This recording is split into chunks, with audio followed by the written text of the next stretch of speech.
Saya Ahmad Budi Santoso, biasanya dipanggil Budi. Saya ASN di Kemenko PMK sejak 2015. Saya juga penyandang disabilitas fisik sejak saya umur 7 tahun. Aktivitas pagi saya setelah bangun dari tidur saya, ya biasa bersih-bersih diri, mandi, sholat. Kemudian sebelum saya berangkat, saya biasanya minum kayak jamu gitu yang dibuat istri saya. Kemudian ngobrol sebentar. Kadang kalau anak saya sudah bangun, saya biasanya ngobrol sebentar. Dari rumah di Bekasi untuk bekerja saya naik sepeda ke stasiun Kranji. Kemudian sepeda saya masukin ke kereta, saya naik kereta ke Jakarta, turun di Tanah Abang. Setelah turun dari Tanah Abang, saya naik sepeda saya lagi sampai ke kantor di Medan Merdeka Barat.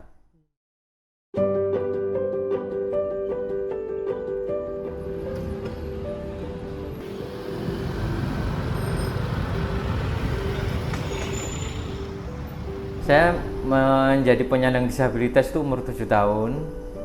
Itu karena saya kecelakaan kereta lori pengangkut tebu itu Mas di Sidoarjo waktu itu di desa, karena saya hidup di desa waktu kecil. Awal ketika ada kereta lori mengangkut tebu berjalan keretanya, saya ngambil tebunya itu. Kemudian kondisinya habis hujan, licin, sehingga saya terpleset masuk ke roda atau relnya itu, kemudian terlindas sama kereta lori itu.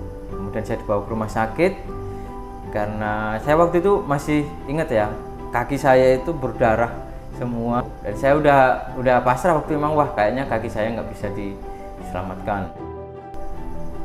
Saya waktu itu ya merasa minder Mas dengan teman-teman, karena saya harus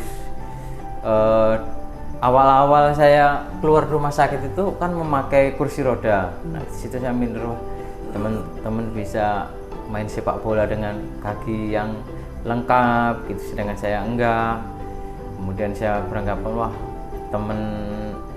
ada teman nggak yang kira-kira bisa main sama saya gitu nanti ketika saya kembali beraktivitas.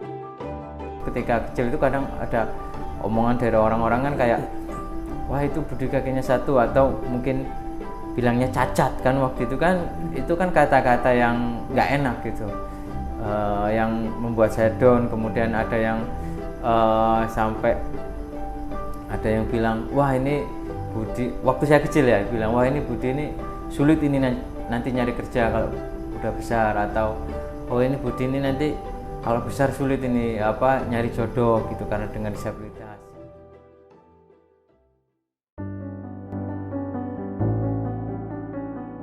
Yang saya ingat pertama kali ya dari orang tua gitu ya.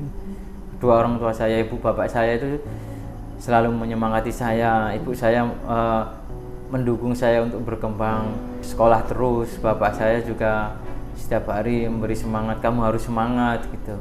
Motivasi dari orang tua seperti itulah, dan juga orang tua tidak mengekang saya, artinya tidak melarang-larang saya untuk aktivitas saya, sehingga saya bisa sampai sekarang. Itu membuat saya kayak merasa, oh ya udahlah, saya disabilitas juga nggak masalah gitu, yang penting orang tua saya mendukung gitu. Ternyata di lingkungan sekolah saya juga mendukung. Awalnya sulit Mas, kemudian kayak di stasiun itu kan biasanya dipel gitu. Awal-awal saya kepleset Mas di sana, karena ketika dipel itu kan ada air tuh. Nah saya kan nggak tahu tuh, nah saya bisa kepleset, pernah sih kepleset.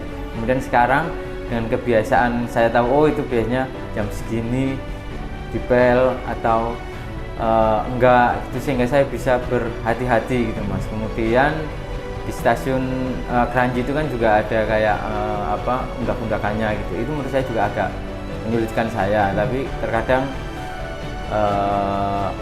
dengan kebiasaan yang biasanya saya lakukan, ya kesulitan itu agak berkurang. Kendalanya banyak sih Mas. Tongkat saya jatuh ketika naik sepeda, kemudian terpleset karena di bawah itu atau di jalan itu ternyata ada oli gitu ya. Ketika saya rem sepeda saya jatuh di situ. Kemudian ban bocor itu lumayan sering, Mas. Kemudian pernah kehilangan sepeda, Mas. Juga pernah patah frame sepeda lipat. Kemudian saya jatuh itu pernah juga.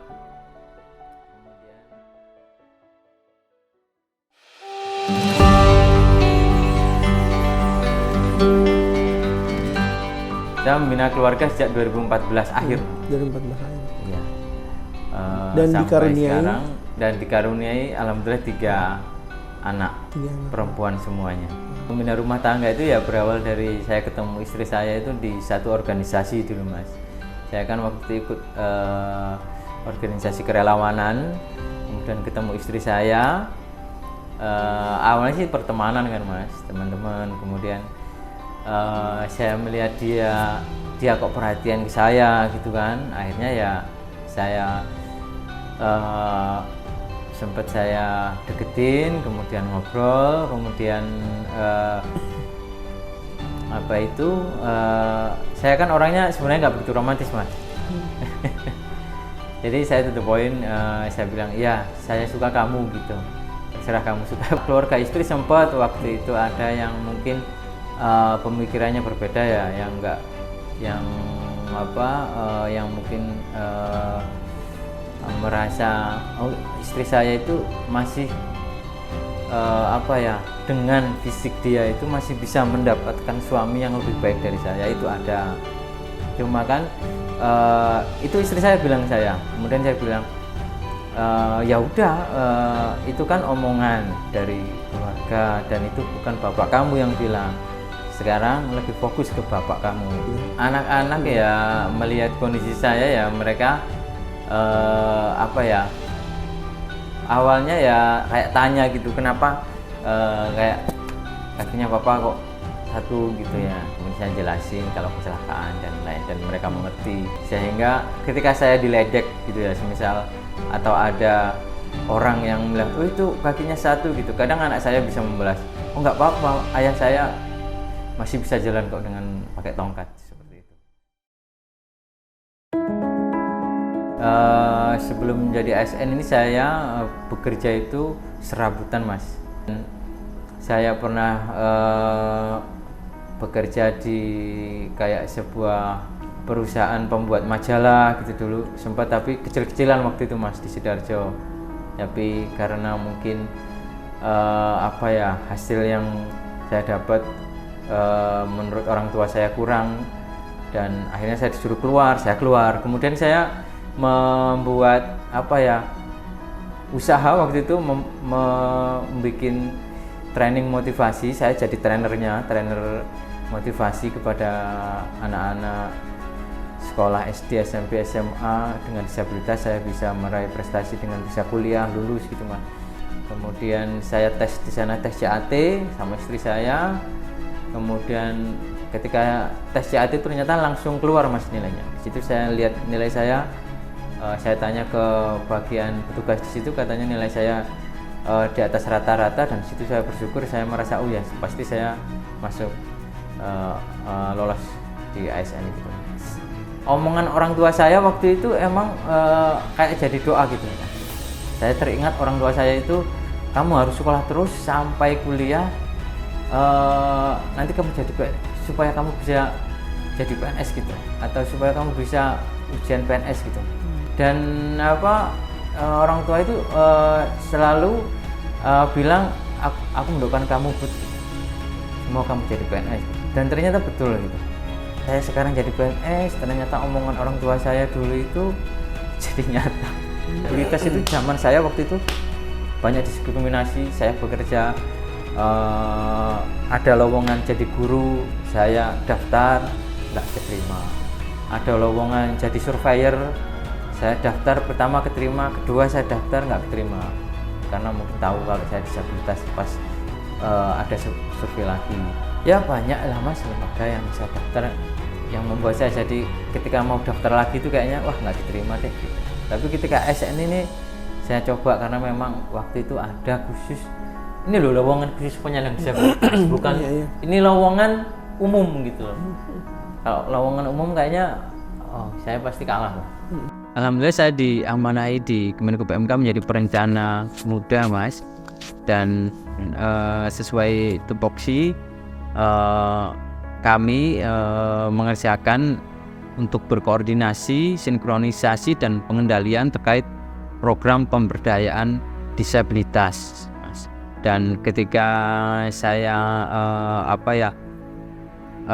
melaksanakan aktivitas saya pernah juga diundang sama kementerian kayak Kementerian Kemenpan RB gitu Mas. Di situ saya juga menyuarakan hak-hak penyandang disabilitas untuk pelayanan publik itu supaya akses terhadap penyandang disabilitas, baik itu ada toilet khusus penyandang disabilitas, baik itu harus ada monitor yang bisa memperlihatkan ketika antri itu penyandang disabilitas tuli itu bisa melihat, oh ini nomor antrian saya sebentar lagi dipanggil.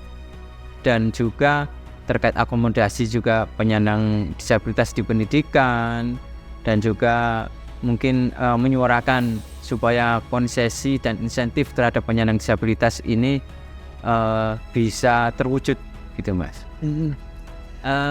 Secara detail saya juga kurang tahu Mas, karena dari Korpri kan yang menyeleksi, dan saya waktu itu juga kurang tahu seleksinya kapan karena saya nggak ada wawancara dan lain-lain. Tiba-tiba saya mendapat award itu, dan mungkin dari aktivitas saya Mas ya, ketika saya di ASN itu disiplin untuk datang tepat waktu, pulang juga sesuai jam yang ditentukan, kemudian melihat saya di sosial media saya ketika saya bekerja itu menggunakan sepeda untuk mengkampanyekan untuk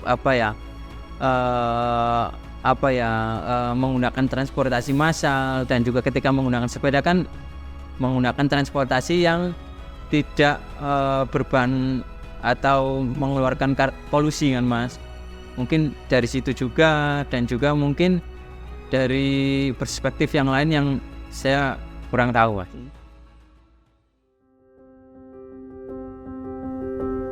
Seperti pengemis disabilitas gitu Mas ya.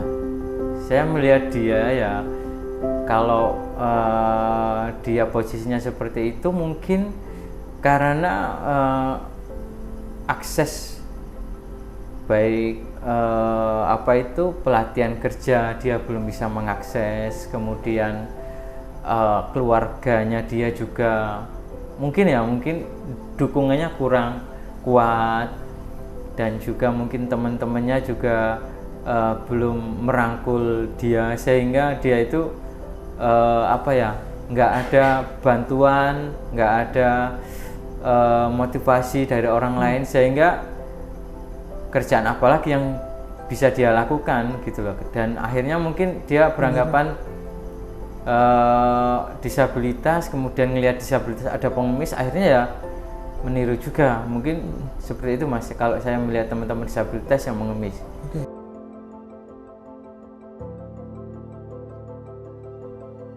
Buat sahabat kompas.com, hargailah teman-teman penyandang disabilitas, ajak untuk berpartisipasi dalam segala aktivitas, karena teman-teman penyandang disabilitas ini adalah bagian dari masyarakat. Dan juga ketika penyandang disabilitas saja ada yang bisa sukses, buat teman-teman sahabat.com jangan menyerah. Kalau teman-teman penyandang disabilitas bisa, kalian yang non disabilitas pasti punya kesempatan yang lebih besar, dan ada kemungkinan sukses itu pasti lebih banyak gitu daripada teman-teman non disabilitas yang harus berjuang lebih keras gitu. Jadi jangan menyerah, jangan terlalu sedih kalau patah hati, udah itu hilangkan saja, karena di depan itu pasti ada orang-orang baik yang mendukung kita. Seperti disabilitas, ternyata disabilitas itu banyak mendukung, dan pasti sama non disabilitas juga banyak yang mendukung kalau kita memang mau mencoba, berusaha, dan percaya kalau orang lain juga banyak yang mendukung kita semuanya untuk meraih cita-cita kita. Mantap Mas Budi, tas.